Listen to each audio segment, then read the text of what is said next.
Hello, everyone. Welcome back to Where Swans Walk after the international break. A blissful 2 weeks for me and James, who are Welsh fans. We're going to the World Cup next year. I don't care what anybody else says. Big news. Swans have a new manager. Finally, Alan Sheehan has been booted before the international break, and Swans is hopefully going to kick on from here. Coming up is Vitor Matos as the biggest talking point tonight. Who gets in at G in our A to Z of the Swansea City? Injuries and our goalkeepers, best, worst, and are the current goalkeepers fit for the club? Right, James, we may as well start off with injuries. Where do you feel the squad is at minute with injuries wise going into the busy Christmas break? Not break period. Yeah, strangely, we're actually in a really good place when it comes to injuries. Usually, when we're coming to this point of the year, we've usually got a string of sort of niggly ones where they're out for about 4 or 5 weeks. We've been quite lucky. I mean, we did have a couple of long-term ones at the beginning of the season, but I think looking across then, unless anything's happened in the last 24 hours, I think we're in a really, really good spot. I think pretty much everyone is available, which is good, because we're going to be having 3-4 game weeks now right up until January. So that's a nice positive to have going into this tough run. Yeah, not many teams can say that they haven't got really many big names out. The only concern was the yellow cards and suspensions, etc. But other than that, there's been hardly any injuries this season. It's just been players just not clicking. That's the biggest concern. But that's out the window now. That is gone. Alan Sheehan for Swansea City is dead and buried. We've discussed him tenfold. We've got the T-shirt. Well, James has got the T-shirt anyway. Goalkeepers. I'll just say there's no photographic proof of that either, so that's just an assumption at this point. I've seen the picture. It's not pretty. Goalkeepers. Do you think current goalkeeper situation is good for the club at our current stage? I think we've got one of, if not the best goalkeeper in the league in Lawrence Vigouroux. I don't think he gets half the recognition that he deserves. He's been absolutely phenomenal for us this season, even last year as well. I mean, every single thing he does, his distribution, his handling, his commanding of the penalty area, shot stopping, I think he's absolutely fantastic. And I dread to think that where we would be without him. Again, we seem to talk about him every week on here. And this may seem a bit of a hot tip, but I think Andy Fisher's a really good understudy as well. I think when we've seen him in the cup games this year, I think he's really come on. I think his confidence has come back. I think that loan spell away has really sort of helped him get back that confidence that we saw him have when he first came here. And again, I think him being there is pushing Lawrence as well. And I mean, I've got to say, Andy Fisher was spectacular in most of the cup games, made some really good saves, looks a far better player than he did, perhaps about 18 months ago, maybe 2 years ago. So yeah, I think we're all round. We're in a good position there. If something, and God forbid it doesn't happen to Vigouroux tomorrow, I wouldn't be that concerned to see Andy Fisher step in between the sticks with what we've seen from him in the cup games. No, I agree. I was literally going to say Andy Fisher's a great understudy for Vigouroux. Again, in the cup games, he's really, really looked composed. He's not erratic. You get that with some second choice goalkeepers. They get put into the cup games and they want to show off. They want to show what they're worth. But for me, if you're more composed, you're more calm on the ball, you're just doing the basic as a goalkeeper, you're going to be a great player. And he's proven that time and time again. If God forbid something happens to Lawrence on the weekend or tomorrow, well, we've got a perfectly good player to slot back in. That's as simple as. Yeah, and I really do think that competition, I don't think it gets talked about enough, especially with goalkeepers. I don't think many teams in the league have got two really, really good keepers there. And like I say, I know Andy's had his troubles over the last couple of years, but you can't deny that when he has been called upon this season, he has been really good. I mean, it has only been in small spells. But like you say, if you had a kid on the bench, I'd be a little bit worried. I think we have got Farman as well, I think, is the journeyman goalkeeper, joined us in the summer as well. Don't really know a lot about him. I'd be if he's anything like John McLaughlin, then I'd start to worry. I mean, if Big Johnny Locke is still here, I'd be a little bit worried if I'm honest. But no, I think that's one department that we're quite comfortable in at the moment. Yeah, which makes a change discussing where we've been the last couple of weeks with player-wise. Goalkeeper, the keeper position is well and truly covered. And you always find out with the keeper department that number one is more or less undisputed. The second choice is always pushing a little youngster just behind the number one choice. And the third choice is always that old head just keeping them two in check. Bit of experience, a bit like Scott Carson of Man City. You just need Scott Carson in your squad. No matter what anybody says, he's picking up 80 grand a week for sitting on the bench. I was going to say, third choice goalkeeper is probably like the best job in the world, isn't it? You don't really have to do much. Go and have a little bit of training, sit on the bench. Not even on the bench, you're actually just sitting in the stands on match days, picking up, a couple of G's a week as well. It'd be fantastic, a couple of rounds of golf in between. So it's the dream job, that is. Literally getting paid to sit on the bench. What more could you want? But we may as well move on then to, we've talked about goalkeepers, best goalkeepers. We've mentioned in the past, Lucas Fabianski, etc. Big news coming out from the Swans. Vitor Matos has officially been unveiled as our manager. Rich can't be with us tonight because he's actually at the club reporting on this as we speak. But are we happy? There was a lot of speculation with Kim Hellberg, who is now manager of Borough. We happy? Do you think we've dodged a bullet with Hellberg? Oh, this is a difficult one because I really wanted Kim Hellberg. I wanted him in the summer, and missing out on him, I genuinely felt like my world was ending. I thought, oh, great. It's typical Swansea City. You've done it with John Eustace, did it with Chris Davis, chucked all our eggs in one basket, and lo and behold, we dropped the basket again. So it did to me at the time seem like, oh God, where do we go from here? Wasn't really convinced at first. But the more I've read up on him and the way we've heard him speak today, I really do think that maybe we've stumbled onto a bit of a gem, knows his stuff. Obviously, name checked a lot of our managers that brought us success, understands that there's a clear way of playing here, which is something that the previous manager did not understand. And the best thing for me is we've cleared out the staff who were under that old regime as well. And we brought in two wise old heads in Joe Allen and Leon Britton who are going to help us with the transition now as well. Two guys who don't just know the Swansea way, they've lived it, they've breathed it, and they've got mass respect from the fans. So I'm really looking forward to what the next couple of weeks is going to bring. Yeah. You mentioned there, the name dropped a couple of good managers, Brendan Rodgers, Michael Laudrup especially. He's a hero at the club, same as Brendan, same with Martinez. What I also liked what he said was that he wants the fans to feel a part of the squad and the squad to feel as part of the fans. For me, that's really big. That's a really big thing to come from a manager, because that doesn't happen overnight. That's going to happen over a good year and a half for us to feel like we know these players. Well, we know these players, but do we really know them? Yeah, I think that's a good point. I think people talk so much about the identity, and they usually say it's about passing and being intense off the ball, but it's also been able to relate to the squad as well. We've always been underdogs down here. We like to dig in and have a bit of a scrap as well. So, can we identify with that? Are these players going to run through brick walls for the manager? And, those little things, like I said, one of them putting in a really big tackle or sprinting 40 yards to recover the ball or doing a sublime piece of skill, it gets people off their seats. It makes people want to come and watch more. And I think that's something that we really, really missed out on the last couple of months. Again, I feel like there was a lack of that sort of bond between that team, what was going on behind the scenes with the fans. It felt like we completely lost our way. It was almost like a drastic departure from what we're so used to. So I'm just really hoping it brings a feel-good factor back, because first and foremost, football's entertainment. But like I said, you want a team that you can be proud of. You want a team that you can get behind. And from what I've heard of him so far, I am really, really hoping this works out. Yeah, I've heard nothing but praise.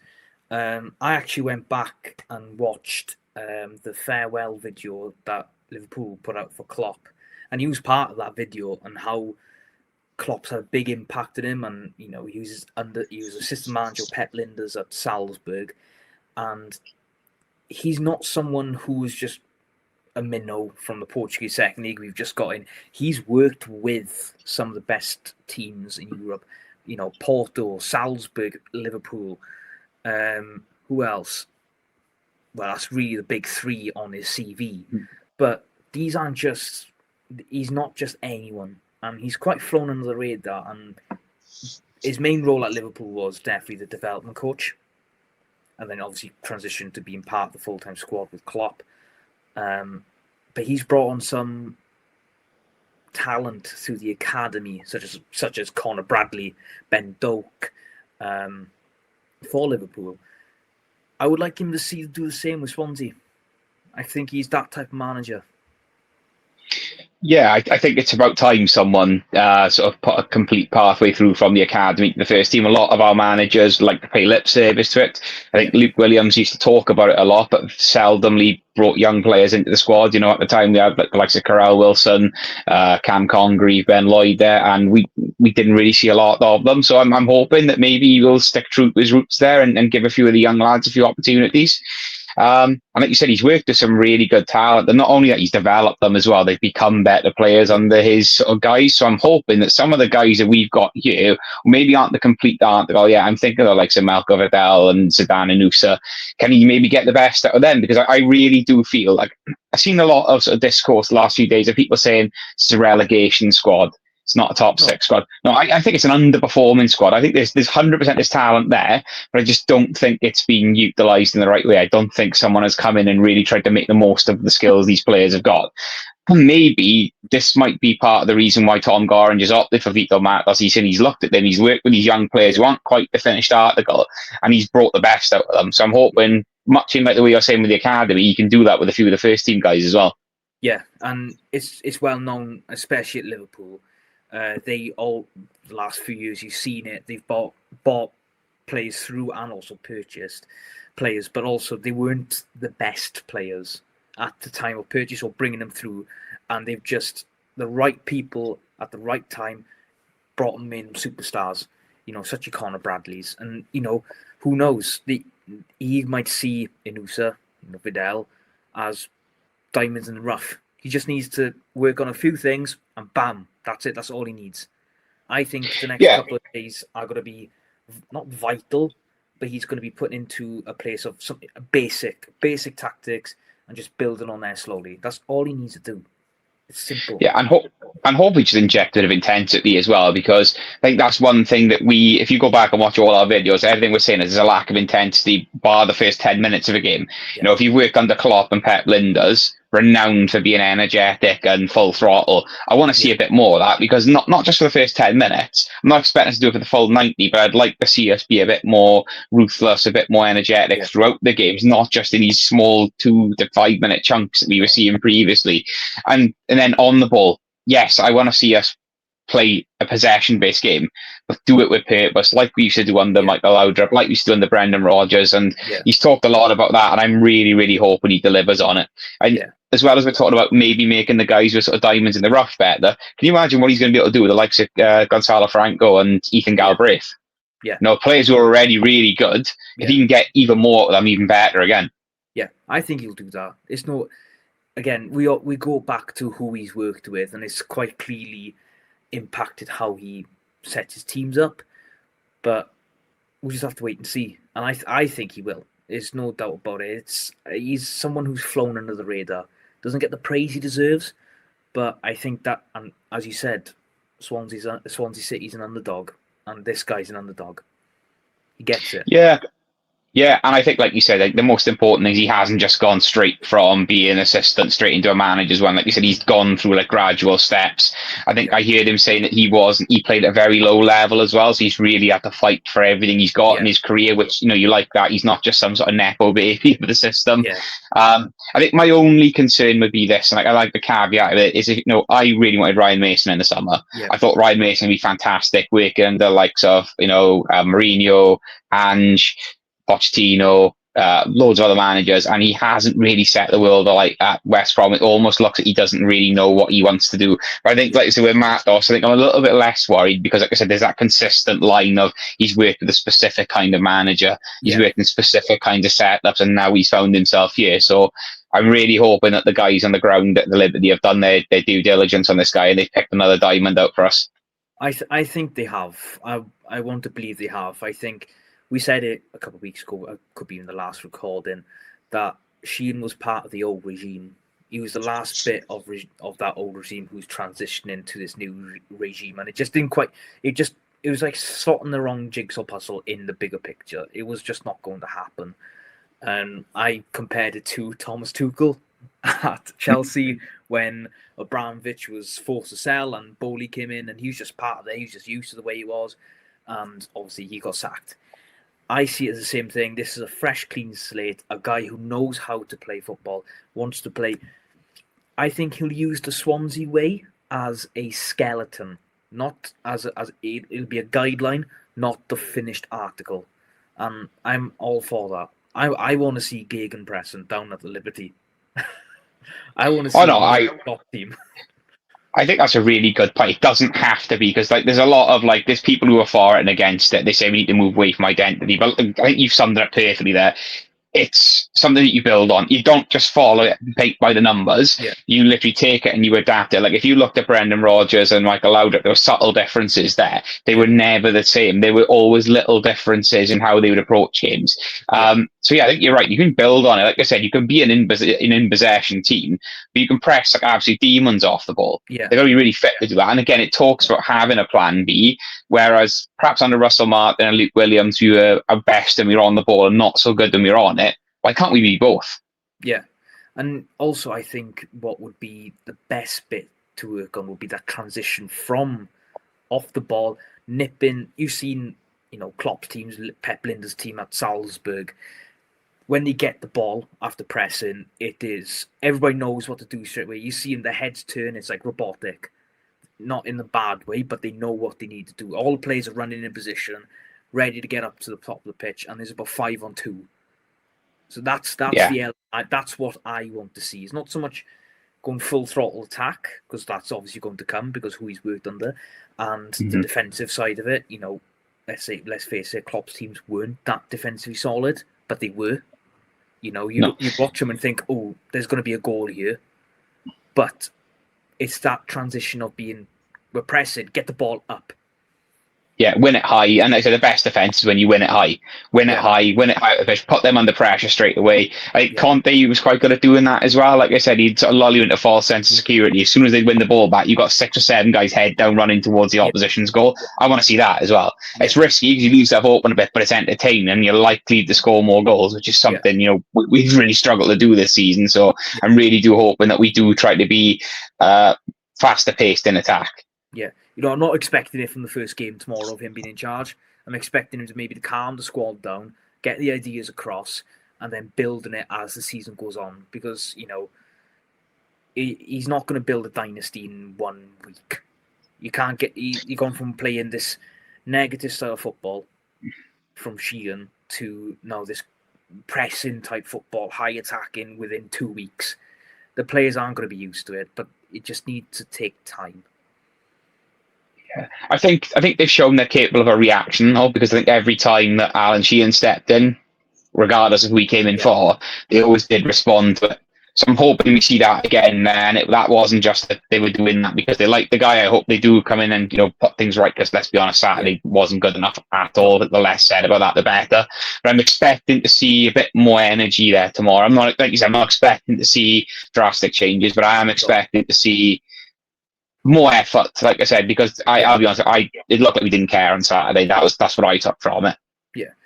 From what I've seen, the club have put out like the training videos, etc. Every club does it when a new manager comes in. Look, he's taking training sessions, etc.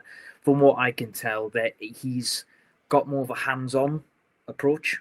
He's in and amongst it. He's got a little bit about him. There's a bit of a stature about him. You could just feel that. Was it with Sheehan? You didn't. Yeah, I think that is a massive part of it as well. I think having that presence and that personality is key. I think because people will buy into it. If you're the sort of meek and mild and sort of not really sort of fronting up, I think people won't buy into it. But like if you're there, you're present, and you're not just telling people, you're showing people, and you're energetic. People feed off that, and especially footballers. Like I said, if you're just standing back with a clipboard or not doing anything, players aren't going to buy into it. If you're there in amongst it and you're hands on, I think you're going to get more buy-in from the players then as well. So yeah, it's looking promising. Good times ahead, I hope, in the next couple of weeks. Yeah, I hope so as well. We might actually see some smiles compared to Saturday. Less said about Saturday, the better. I think we can both agree Saturday is a write-off. It was one of those games where it's in between managers. We don't really know what's going to happen. We don't know what's going on.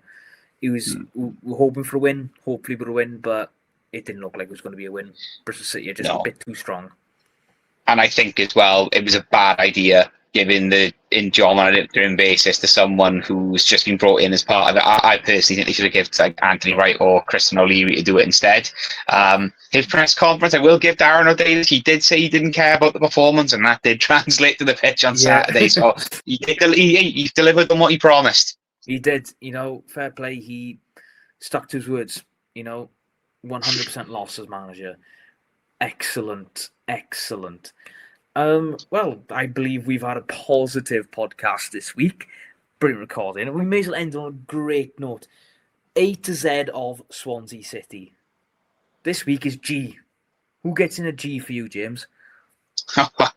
You said I've been pulling out some good ones over the last couple of weeks. It's time to unleash the bull. Gorka Pintado. We all know why. There's a certain Welsh football player that used to love winding our fans up all the time, going down, bending under to his boots up and wiggling his backside at the fans. And I remember one game at Derby away where the bull decided, nah, I'm not having that. And literally, it was one of the most horrific challenges I've seen in my life. But yeah, I can still remember it to this day. It's got to be Gorka Pintado for that absolutely horrendous challenge on Robbie Savage. You know what? Fair play. You've pulled on an absolute brilliant one there. Who have I got? I wanted to go with a few. Classic one was he's banging in for Arsenal at the minute. It's Victor Gyökeres.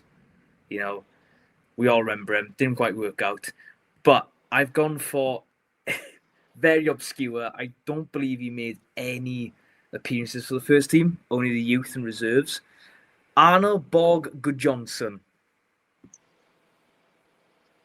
There's someone. This isn't the guy's playing for Blackburn, isn't it? It's not the guy's playing for Blackburn, no, is it? Please tell me it isn't. No. I didn't even realise we had a good Johnson playing for us. We had a good Johnson. He's a centre forward and he was Icelandic as well. Yeah. Oh, wow. I've got him on the transfer market. Arne Borg Gudjonsson. He was in the reserves and youth team and he's worth 75k. And I tried to go really obscure this week. I thought, James going to pull up someone absolutely out of his arse. There is another one I did have here as well, which is he's playing in the Scottish League and was Alex Gogic. Yes. Alex Gogic was in our youth thing for ages. I think he's still only like 28, 29 as well, and it feels like he's been around forever. I see his name all the time, like he's been in our academy. He's still only like 28, 29. I've got him here, Alex Gogic. I was actually going to say him because he plays at St Mirren. He's 31. Wow. He's 31, and do you know what? I'll give you a free hit next week. You don't even have to do this part of the podcast if you can guess his nationality. Oh, what? Oh, is it Slovenian? No, wrong. He is a Cypriot. He's from Cyprus. Oh, well, I did not have lids. I knew today as well. I knew he was here with us. I did not know he was a Cypriot, though. Honestly, he's a Cypriot. He is a Cypriot. Right, well, that's the end of this week's podcast. We found out Alex Gogic is Cypriot. And also, Vitor Matos is our new manager. Let's hope brighter things come at the club. Hopefully, I'm going to go with a win tomorrow. I'm going to go for a 2-0 win. I'm going to go with a bounce back tomorrow. What do you think? Do you know what? I was going to say similar. I'm going to say 2-1 win tomorrow. I really do feel that Vitor Matos is cooking something special tonight. So, yeah, 2-1 win tomorrow. Well, let's hope so. Thank you for watching Where Swans Walk and listening. Please like, comment, and subscribe. Let us know in the comments below what do you think of Vitor Matos. We'll see you next week.